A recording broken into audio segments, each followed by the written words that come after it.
Sa mga gusto nang kumain, sumunod na sa akin. Tara na! Let's go! Let's go! Susunod na mga katuning. Sa daming bunga mga katuning. Tingnan nyo naman. Ito yung matamis na kalamansi mga katuning. Tingnan nyo naman kung gaano kaganda yung dahon ng pechay mga katuning.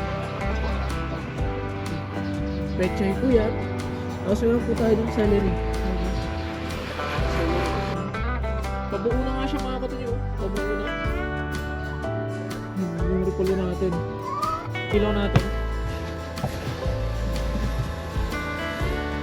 Malayo nga lang. Oops. Kung ano nangyari, huwag kang matatapon. Huwag ka muna.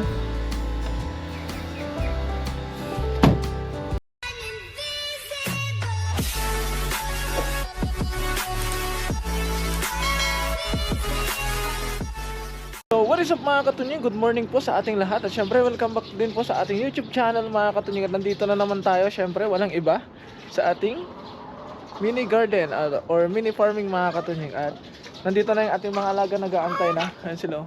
Hello, good morning. Ayan. So nandito na sila. 2, 4, 6, 8, 10. Eh? 2 wait, 2, 4, 6, 8, 10, 11. Ayun. 11 na pato at saka tatlong manok mga katunying. Yung pato natin na tatlo lang dati, 11 na sila ngayon. Susot lang natin syempre yung ating bota. Kasi kailangan natin to mga katunying. Yan sa garden natin. Napakahalaga ng bota mga katunying dyan sa garden natin. Kailangan gumamit tayo lagi ng bota. So medyo maliwanag na yung start natin ngayon mga katunying. At ngayon ko ipapakita sa inyo ng malinaw yung ating kalamansi. Kalamansi na nasa paso. Sa daming bunga mga katunying. Tingnan nyo naman. Ito yung matamis na kalamansi mga katunying. Kaso nga lang syempre, kakatutbrush lang natin. Kapag kumain tayo na yan, magiging mapait siya. Kaya ngayon mga katunying, sisimulan na natin ang pagpapakain sa ating mga alaga. Nang sa ganon ay makultivate natin yung okra mga katunying. Toink. Toink. Siyempre i-open muna natin yung silipin natin to. Ang ganda ng natin mga katunying, ng repolyo natin. Ayun. So ipapasilip ko sa inyo yung mga katunying, yung repolyo natin dito sa loob ng ating greenhouse. Ito na pala yung ginawa nating greenhouse dati mga katunying. Matagal-tagal na din nating napakinabangan. At nakailang harvest na din tayo ng mga pananim natin dito. Hindi lang natin na i-vlog kapag nag-harvest tayo dito dahil si Dea po ang nag-harvest mga katunying. At kadalasan mo nag-harvestan gabi kapag halimbawa nagluto siya ng kung anong iluluto niya. Kailangan niya ng pechay, kailangan niya ng ganto, kailangan niya ng celery mga katunying, kailangan niya ng kangkong. Kinukuha na niya dito ng gabi. Kaya hindi na natin i-vlog. So ito pala yung bukasan niya mga katunying, automatic yung bukasan. Toink. Tapos ito po yung pechay sa loob mga katunying, napakaganda. Tingnan niyo naman kung gaano kaganda yung dahon ng pechay mga katunying. Pechay po yan. Tapos meron po tayo ng celery. Celery. Ilang paso po yan mga katunying. Tapos meron tayo ditong kangkong. Meron tayo ditong patatas. Sabi ko sa kanya, harvestin na namin yung patatas dahil naninilaw na siya, sabi niya. Hintayin natin matuyo yung dahon, sabi niya. Kaya hintayin namin matuyo. At ito naman yung repolyo natin mga katunying. Hindi nyo naman yung repolyo. Napakaganda talaga. Yun, oh. Pabuo na nga siya mga katunying. Oh. Pabuo na. Yun, yung repolyo natin.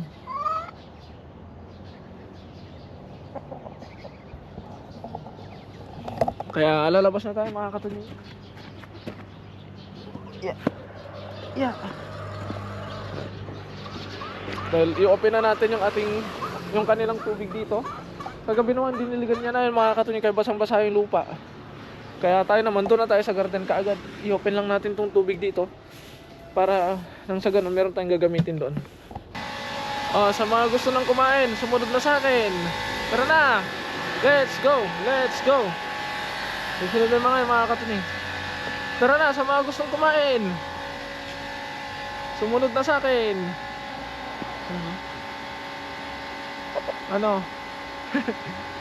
Tara, dito tayo. Ay, hanggang dyan lang pala kayo. Hindi na pala kayo pwede dito sa loob. Wala nang daan. Siyempre mga katunying, hugasan muna natin yung ating yung kanilang mga kainan. Kung sa ganon ay medyo malinis ng kanilang kakainan. So, ngayon maliwanag na dito mga katuloy. Unlike sa mga recent vlog natin na madilim-dilim pa.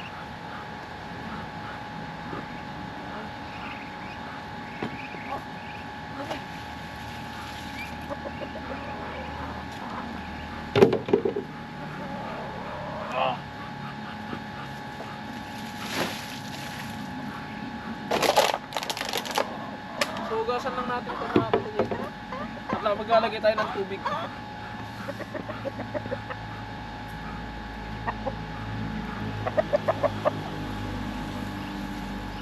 Ito na sila. Masarap yung ano niya, yung tubig dito sa garden dahil itong tubig dito sa garden natin mga katuloy. Galing siya sa ilalim ng lupa. Kaya kapag malamig ang panahon, maligam-gam ang tubig. Pero kapag mainit ang panahon, malamig ang tubig.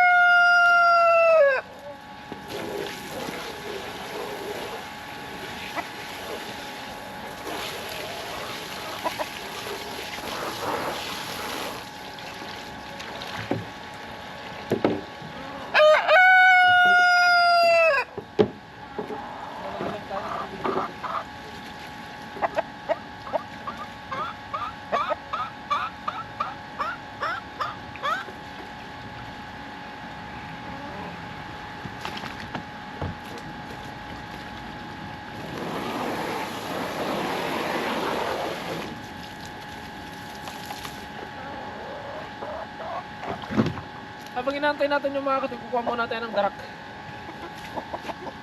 Nalaglag.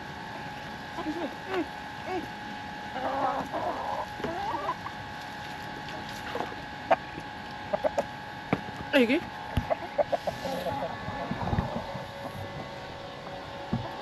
So kukuha muna tayo ng darak mga katunying. Bibili pala tayo ng darak mamayang hapon. Sana wag nating makalimutan. Ay, hindi ko matansya yung nasa bonnet. Lalagyan muna natin yung kanin. Siyempre. Lalagyan natin yung kanin. Lalagyan natin yung darak.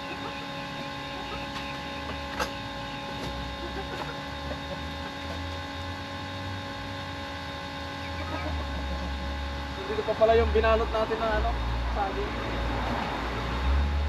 So ganito na lang yung darak nila mga katunying.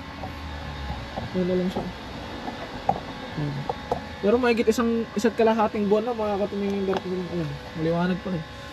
Pin-repair ko pa naman yung ilaw natin. Malayo nga lang. Oops. Pero anong mangyari? Huwag ka matatapon. Ito kasi nilagay dyan.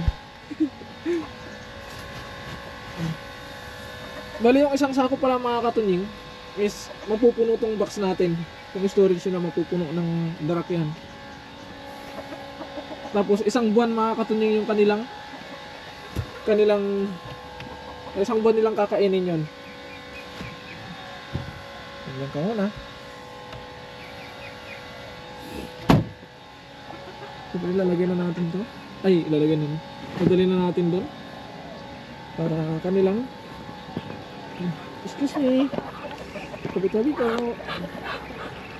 Ang bilis magpuno.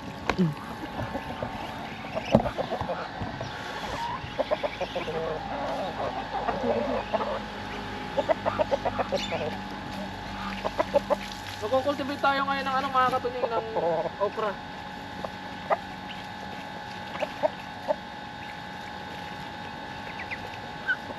Oh. Takbo ko na.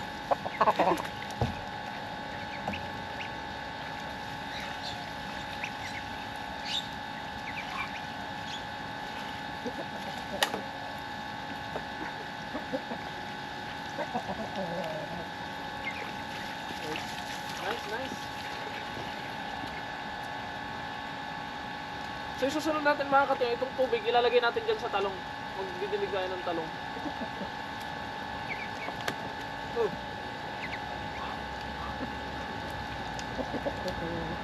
Dito na, sari ko. Dito pa talong.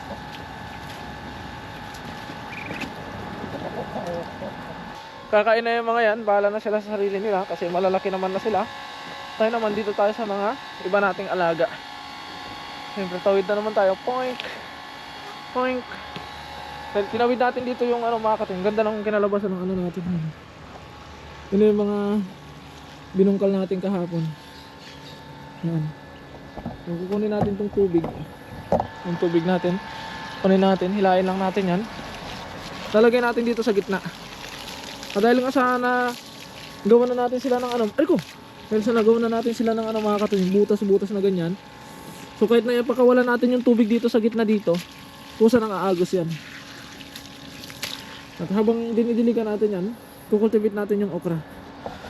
So bali, nagsuggest pala sila mga katunying sa mga viewers natin na sprayan daw natin ng tubig na may sabon itong ating mga okra at sitaw dahil namumuti nga ho yung kanilang dahon. Nagkakaganito po yung kanilang dahon. At gagawin natin yun mga katunying, pero bibili muna tayo ng pang-spray dahil meron akong pang-spray dyan, kaso nga lang pangdamo siya. At kung in-spray natin sa gulay, madadali yung gulay natin, kaya kailangan natin bumili ng bagong pang-spray mga katunying. Kaya sa ngayon ay kukultivate muna natin. Humina din yung kanilang bunga mga katunying, gawa ng dahil sa kanilang kondisyon. Parang nagkasakit sila mga katunying, siguro kung baga sa tao sipon din to. Kaya thank you so much po sa inyong pagsasuggest mga katunying. At gagawin po natin yon. Bibili lang tayo ng ating kailangan na pang-spray dahil di natin pwedeng gamitin yung pang-spray natin dyan. Kaya sa ngayon mga katunying, bubungkalin muna natin to or i-cultivate natin muna para kapag nililigan natin, isahan lang din mga katunying. Kaya simulan na natin para susunod lilinisan naman natin itong ating sibuyas dahil hindi na siya mukhang sibuyas. Then simulan na natin dahil limitado lang yung oras natin ngayong araw mga katunying. Let's G!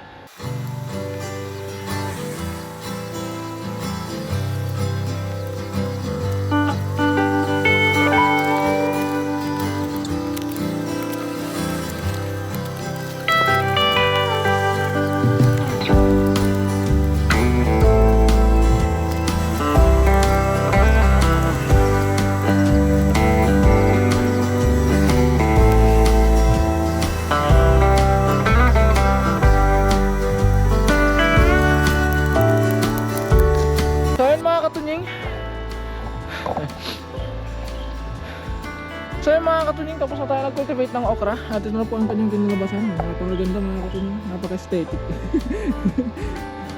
Na-cultivate na natin dalawa. So dinidiligan lang din natin yung habang kinakultivate natin to, dinidiligan natin tong talong. So ayun, may tubig na sila mga katunying. Nagkakalipat nga lang natin yung tubig dito. Lipat ulit natin dahil okay na sa part na to. Lipat natin dito. Dalawa na lang mga katunying, matutapos tayo magdilig. Lalagay lang natin dito sa gitna. Bahala na siyang kumalat. Tapos bukas naman mga katunying ay sitaw yung kukultivate natin. Tapos ito naman didiligan natin. Kasi kahapon ito yung kinultivate natin. Tapos ngayon ito yung kinultivate natin, dinidiligan natin to. Bukas naman kukultivate natin yon, yung sitaw, didiligan natin tong okra. Yes. Tapos day off na naman mga katunying, titignan natin kung ano yung mga pwede natin gawin kapag day off natin dito. Nga pala mga katunying, sa Sabado pala may pupuntahan kami. Magra-rides tayo sa Sabado mga katunying at i-vlog natin para mailibot ko din kayo dito sa Paraiso ng Taiwan. Bali meron pala kaming pupuntahang theme park mga katunying. So i-vlog natin yon. Sana samahan nyo kami sa aming adventure dito sa Taiwan. Kaya ayun mga katunying, magpapaalam na po tayo sa ating live dahil sa ating live tuloy nasanay. So yun mga katunying, magpapaalam na po tayo sa ating vlog ngayong araw at kita-kits po ulit bukas mga katunying dahil ako papasok na sa trabaho at hintay lang natin to ng konti mga katunying. Kaya maraming salamat po sa lahat po ng walang sawang sumusuporta po sa akin na sa akin mga kasama. Maraming salamat po sa inyong lahat mga katunying. Mag-ingat po kayo palagi saan man po kayo naroon and God bless po. Bye bye.